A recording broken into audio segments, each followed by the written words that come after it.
we have a special guest to talk about an uncomfortable situation when it comes to incontinence. Stick around on the next episode of Senior Care Made Simple. Welcome to Senior Care Made Simple, an elder care podcast, your guide to navigating home health care with confidence. Hosted by Andrea Albertini, founder and CEO of Horizon Care Services, an industry leader in private duty home care in South Florida. To learn more, visit horizoncareservices.com. Good morning, good afternoon, good evening. I am Andrea Albertini, your host for Senior Care Made Simple podcast. And I am here today with my co-host, Doris Muscarella. Good morning, good afternoon, good evening. Well, hello there. We got an interesting topic today. We definitely do. We have some really special guests today. And as a lot of you people know, we want to be able to bring information, resources in terms of the healthcare arena. And we are here to share anything and everything that we learn to be able to help our local seniors or to help anybody actually, because anybody can have anything at any point in time in many ways when it comes to our healthcare industry. So we have two amazing ladies, Dina and Susie. They have an incredible podcast and it's called Continence Chat podcast. So welcome, ladies. Thank you. Thank you so much for having us. Thank you, Andrea. Thanks for coming and joining us. We are very excited to hear all the things that you want to share with us. Yeah. Well, thank you, Andrea and Doris. We appreciate the opportunity to be here with you today. And I would say it's been maybe a year and a half, 2 years ago, Deanna and myself, we were having a conversation about incontinence. And we realized it is a very touchy subject. And people are extremely uncomfortable chatting about that issue, especially if it's impacting their personal life or someone that they love. And so we thought, hey, why not create a podcast where we can make uncomfortable conversations more comfortable? We can discuss the challenges, we can discuss the solutions, and we could become a resource and introduce our audience to different medical professionals and people in all sorts of industries that could maybe shed some light on this topic and make it not be so uncomfortable. Yeah, and I'll just add to that too. I think we share some common ground with your podcast in that Susie touched on it, serving as a resource. So what initially started as a full-blown podcast all about incontinence subject matter has really pivoted over the last year and a half to expand into a resource site for healthcare professionals and adult children that are helping moms and dads who have incontinence. Or it could even be we did a male podcast, an all-male panel. Males have difficulty sometimes sharing, even more so than females. So it's just evolved over time. And like you, sometimes you don't know who you touch. But all of a sudden, right, you probably get an email or a phone call or a conversation that says, oh, I watched that and that helped me with this. And so that is for us and our team, the most rewarding part of that podcast is just something that's simple, quick, but trying to make a difference out there. No, absolutely. And we also touch in a lot of different topics that is uncomfortable to talk about. And we're trying to get people to be more, understanding that this is the life process, right? It's aging process. It's healthcare. It's our body, and we need to be able to talk about it and face it and get the help that we need with all the resources that are available out there. So I have a question for you. A little bit about your background. What made you get into this arena, this field? My background was in home modifications. And so I worked with a company that installed in-home elevators, stair lifts. They remodeled bathrooms to accommodate those that were perhaps the victim of a spinal cord injury. We worked with a lot of veterans. We worked with people in wheelchairs, and we were able to give them their life back. Remodeling a kitchen where perhaps the counters or the stove and oven are going down to a level where someone in a wheelchair can cook, and then it could go up again. Maybe their spouse or other family members could also cook. So I had passion and still have passion for people that are struggling. I like to look at things from different perspectives, and it was interesting working with the disabled community. They did not consider themselves disabled. They would say, I'm not disabled, I'm different. And yeah, and it helped me see, hey, we need to look at things from their perspective. And coming into partnership with Seni, who manufactures high performing incontinence products, there was another opportunity because we may think, oh, we can just chat about this topic, but what is going on from their perspective? Maybe they're feeling humiliated. Maybe they're embarrassed. Maybe they don't want to walk into a medical store and have everybody in the store hear that they're shopping for briefs or pull ups. And I think oftentimes um, we don't realize how many people are struggling with this. If you were looking at America, it's about 33 million people are struggling with incontinence, and globally, it's between 200 and 400 million. So it's it's a challenge for many, many people, and I enjoy helping people, and I'm glad to be participating with Seni in this endeavor. That's very nice. We are all about giving back also and helping people and assisting. So we speak the same language when it comes to that. Dina, how about you? Yeah. So I'll just say, as I was listening to Susie and my mind was going to everything that she is talking about, it's a mission-driven company. So I always say our briefs, our pull-ups, our line of Seni products are really conduits to bigger outcomes. And it's that bigger outcome that our team, our entire team, is on this quest to really change mindset that prior to Seni arriving here in the USA, we're based out of Poland. We're a large global company, but we're fairly still new to the incontinence category here in the USA. But it's mission driven, and it's almost like climbing a mountain to say hello, hello.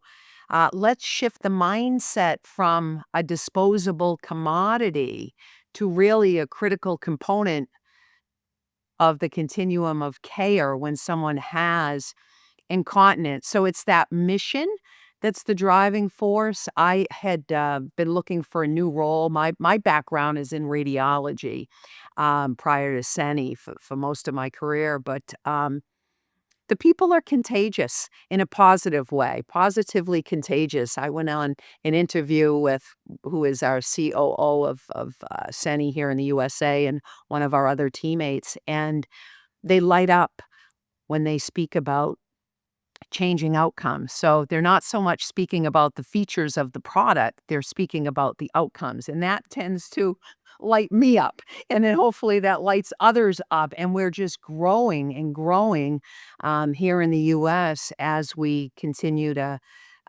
change mindset, change culture to say, this stuff's important. It's just not going to a store and picking out a package with a price tag on a shelf. It's the root of so many things, and so many things can be fabulous, right? You could have mom or dad that maybe would feel, I'm staying inside today because there's risk that if I go out, I may have an accident, and that could get ugly quick. Well, when someone's wearing a brief or a pull-up that works really well, that outcome changes to, I'm confident, I have dignity, and I'm going out, I'm getting on that boat, or I'm going to that restaurant, or I'm going to that play. That's the root of it, is changing outcomes. So it's a very exciting company to be a part of. So I know our entire team is very, very grateful. to be on it. So tell us about in details about the product and how they can use it and how they can make it better, because it is important that no matter no matter what, we have a quality of life. People who are incontinent have a quality of life. Life doesn't stop and restrain you for staying at home just because you're incontinent. Folks just have to understand through education about features of the products lead to better outcomes. So when shopping for a brief or a pull-up or a pad or any type of incontinence product, people should be looking for a feature that product line is fully breathable. When the vapors of the skin can breathe, we should not be having skin breakdown, which can also be called pressure sores or pressure injury. And we fix a lot of skin breakdown that is due to urinary incontinence. When you have a product that's fully breathable, that risk goes away. So I always say look on a package for 100% breathability, not breathable on the wings, partial breathability. You want to make sure that a product is fully breathable. And then even things like inner leak guards.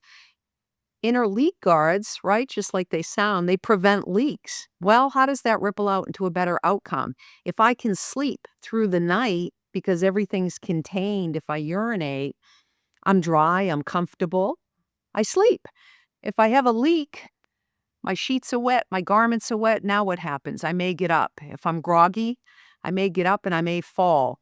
If I fall, I may end up at the ER and I can have ugly outcomes from there. So you want a product that's fully breathable, has inner leak guards. Our team is out in the field when we're speaking with all types of people, whether it's the consumer or whether it's nursing teams, but we're lifting up the core of our product, which is called an acquisition distribution layer. And you want to make sure that that does not have a plastic backing. So any ADLs that have a plastic backing, you run the risk of UTIs. And you say, wait a minute, how do you run the risk of a UTI? Well, you could have microscopic pooling that plastic is collecting, and that goes up. Women have shorter urethras. You can have bacteria that goes up into the bladder, and a person may get a UTI and they go to the doctor. We love doctors, but they haven't been educated as much about incontinence products. They write a script. If that person comes back and they sit back in that same product, they get another UTI, and we can go round robin. So we say full breathability, inner leak guards, no plastic backing on an ADL, soft materials for comfort. Someone who is out in public has their faculties. They don't want people knowing that they have a product on. So you don't want squeaking or other noises. So when you have soft, comfortable materials, you reduce that risk. And then sizing is important. We'll get calls that people will say, gee, my mom or dad or myself, we have I'm 6'3" and I weigh 220 pounds. What size do I need? We say, well, can we get you waist and hip size, please? That's where you want to focus in. Waist and hips is very important. And then all types of absorbency levels. We have everything from light to moderate to heavy to severe, but people should be looking at absorbency levels. Not everybody needs a product that is the heaviest of the heaviest absorbency levels. Some people might have light bladder leaks and they might just need a pad. So the different features make a difference. And then understanding too how to perhaps improve incontinence. We're big on let's improve what we can first. And then if we can improve it, okay, now let's look for a really good product. But people understanding that Kegel exercises can be done at any age, any place, right? But that's really important to help strengthen the pelvic floor. Things like, gosh, one of the doctors that we work with shared this, and it sticks with me. It sticks with me. If you have husband and wife team that have slept in the same bed for 50 years, and they have a bathroom maybe in their bedroom or outside down the hall. But if the person who has now become incontinent sleeps the farther side away from the restroom, and maybe their legs just don't work as well as they did, why not think about changing spots, moving over to that other side? It's a simple little thing. It doesn't cost anything, but it may help that person get to the bathroom quicker. So that's one way to improve incontinence. Looking at meds, right? Side effects, looking at when fluid intake happens. And we always say that does not mean stop with fluid intake. We don't want people being dehydrated, but all these little types of tricks of the trade, so to speak, that can help people improve incontinence. That's a good place to focus in on. So, yeah, those are a few things. Susie, what did I leave out that's important for people when they're looking at a product? I just thought of two things. Number one is a wetness indicator. So on the outside portion of the brief, say the person has a caregiver, instead of the routine of waking them up and checking, they could just look on the outside, and with the Seni products, it's showing an indicator of how much fluid is in that brief. So they may glance and go, oh, they're only about 30% full. With, say, the Quattro product, they can go 8 hours and sleep through the night and be able to wake up fresh and dry. That's unheard of, especially if you talk to somebody that has had a partner, husband-wife team, and they know that they're waking up every morning in wet sheets and they're not even the person that's incontinent. That could be a real game changer for someone. So the wetness indicator for caregiving, and also the tabs. If they're in a brief that the tabs are connecting, and maybe there's a caregiver and they put it on a little bit too tight, and the person can say, hey, this is too tight. Can you make an adjustment? The tabs should be able to be pulled off and readjusted. Oftentimes, with other brands, you might pull it off and now you've ripped a hole in the product. You haven't even used it and you have to throw it away and start all over. So those would be two features also that can reap some great benefits. It's very interesting. One of the reasons I created this podcast, and I'm sure that that's why you did yours, is to provide everyone with those kind of information. Being in the industry for the last 40 years of my life, I have never heard of such a thing. Most of the time, we order briefs and for our patients, and here a lot, and we have and it's very interesting because I never thought about those little details. And one of the things that we do here, our Horizon Care Services, being a full service senior services in Palm Beach County, we are able to, I'm able with my team to be able to learn as much as we can and continuing to provide update and more care for our local seniors as much as we can. And that's why our company is a 5-star agency. And, and because we are so integrated with so many wonderful things, and to know that, I never thought about this, right? I mean, I'm out on the road, I'm doing marketing, I'm doing events, I'm meeting patients, I'm meeting doctors, I'm in a hospital with case managers, and I never thought about all those little details, when it comes to making sure you choose the right briefs for your loved ones or for yourself. You never thought about those little details. So this is very interesting because now I'm going to be able to share that with my referral sources and also with my staff, and my caregivers. It's a whole education to my caregivers, to be able to know what kind of brief and what to look for. Because as an elderly person, unfortunately, they tend to get UTIs a lot, and they're very silent on an elderly person. And it can be very dangerous, and it can come on the Fridays, and lead to other problems. So this is really interesting. What do you think, Doris? Oh, absolutely. I did want to ask you. You said there are exercises to prevent incontinence. Where can we get these resources? Because we would like to provide our listeners with resources. Is there a website or anything that you could recommend? Yeah. So we have a lot of good information on our website. But there are also, I can send some tools that we have for different things and a couple of websites. There are actually lots of associations out there, the National Association for Incontinence. There are several links that I can give you that could serve as resources. And then we've got some, handouts that are educational in nature also that can be helpful. So yeah, happy to share that information. And it's all about, at the end of the day, doing everything possible to reduce the risk. I always say reduce the risk is Correct. key, right? Reduce the Exactly. risk Yeah. of different things. And you brought up a good point too, Andrea, that when I look at and learn more about the services that you provide, which kudos, because you're all encompassing, right? It's not just home care. It's not just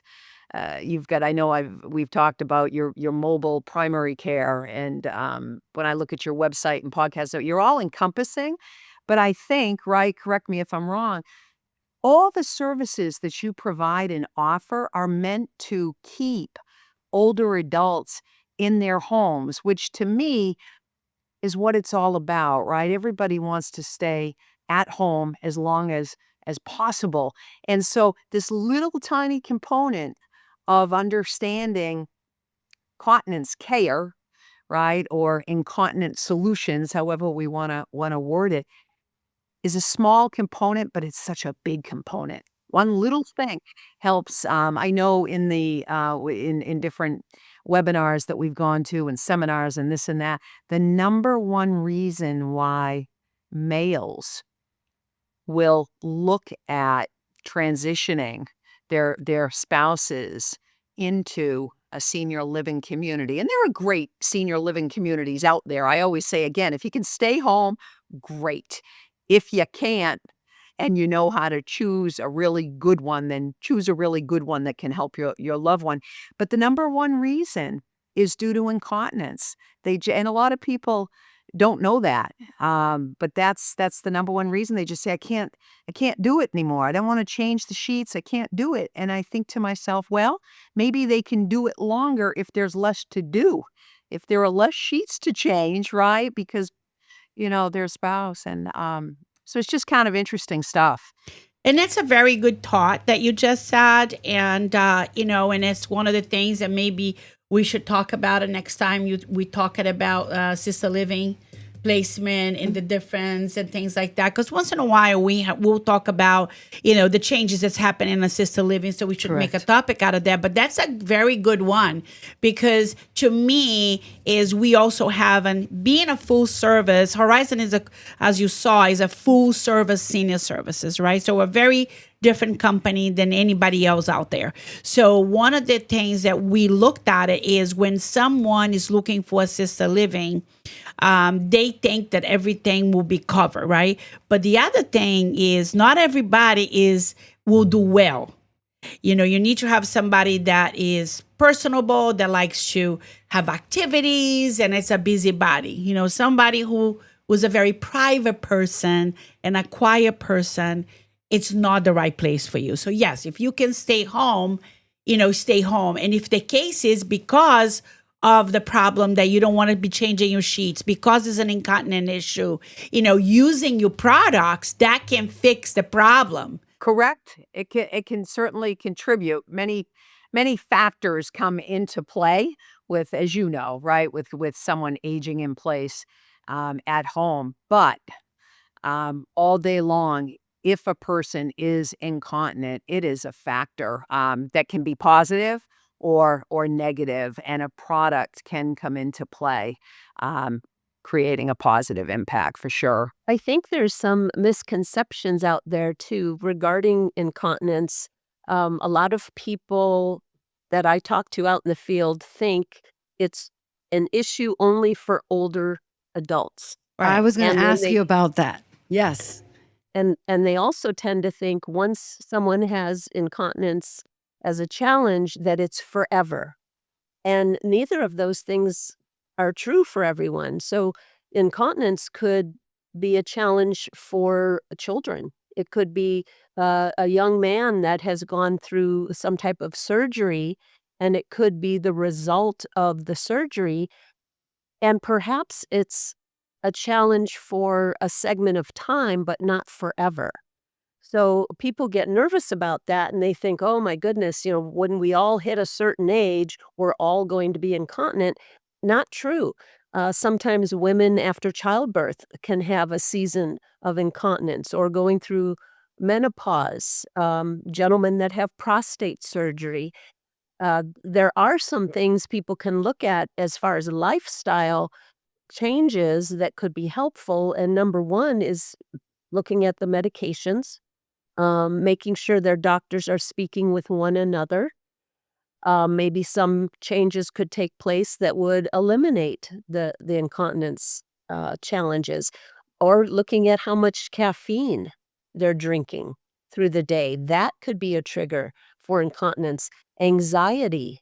Maybe they're nervous about, I don't know, going to a doctor appointment and all of a sudden they have incontinence issues because of that anxiety. Carbonated drinks is another one to look at. And, there's a thinking out there.